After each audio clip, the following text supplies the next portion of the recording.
Здравствуйте, в эфире новости спорта, в студии Саргалана Захарова.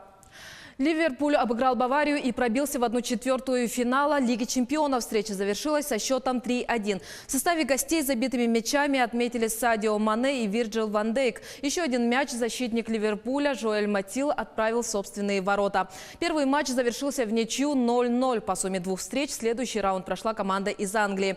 Бавария и Ливерпуль по 5 раз выигрывали Лигу чемпионов. Вратарь Баварии Мануэль Нойер провел свой 100-й матч в лиге. Он стал 4-м немецким игроком, достигшим этой отметки. Соперник Ливерпуля по четвертьфиналу турнира определится в результате жеребьевки, которая состоится 15 марта в швейцарском Ньоне. Хоккеисты ЦСКА дома обыграли московское «Динамо» со счетом 4-1 в первом матче 1/4 финала плей-офф континентальной хоккейной лиги. У победителей отличились Кирилл Капризов, Михаил Григоренко, Линден Вей и Никита Нестеров. У проигравших шайбу на свой счет записал Михаил Чайковский. Капризов набирает очки в 6 матчах подряд. На его счету 8 баллов. Григоренко отличился уже в 7-м матче подряд. В его активе 7 шайб и 4 передачи. В прошедшем регулярном чемпионате ЦСКА дважды обыграл «Динамо». В рамках плей-офф КХЛ клубы встречались 2 раза, и оба раза следующий этап пробивалась «Динамо». Счет в серии до 4 побед стал 1-0 в пользу ЦСКА. Следующий матч пройдет 15 марта на площадке армейцев. А в другом матче СКА обыграл «Локомотив» со счетом 1-0 и вышел вперед в серии 1/4 финала плей-офф. Единственную шайбу забросил Давид Рундблад. Счет в серии до 4 побед стал 1-0 в пользу СКА. Следующий матч пройдет 15 марта в Санкт-Петербурге.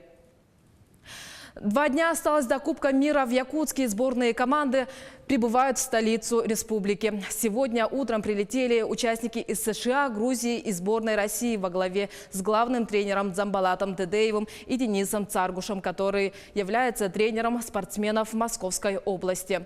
В составе российской сборной есть и звезды якутской борьбы Ариан Тютрин и Виктор Осадин. Они будут выступать в весовой категории до 57 и до 65 килограммов. В моей группе основные были соперники. Мы чемпион мира, призер мира, последнего чемпионата мира. Я думаю, что сейчас чуть состав поменялся. Ну, еще у нас тоже в моем весе еще есть Хаджимурат Рашидов. А в целом, с каким настроем вы сейчас приехали в родную? Ну, конечно, только побеждать. Верили, что попадете в команду? В команду. Допустим, месяц назад было неизвестно, что... Ну, там прикидки у нас были, там тренерский штаб все решал, и тренера все посоветовались, и вот на последние 3 дня, за последние 3 дня, сказали состав.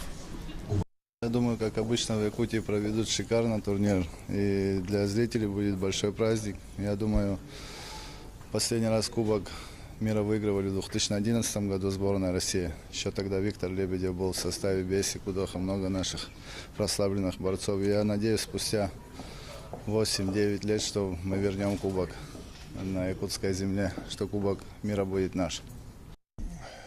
В 1985 году я выступал и выиграл чемпионат Советского Союза. Вы знаете, что тогда был состав, так сказать, олимпийский.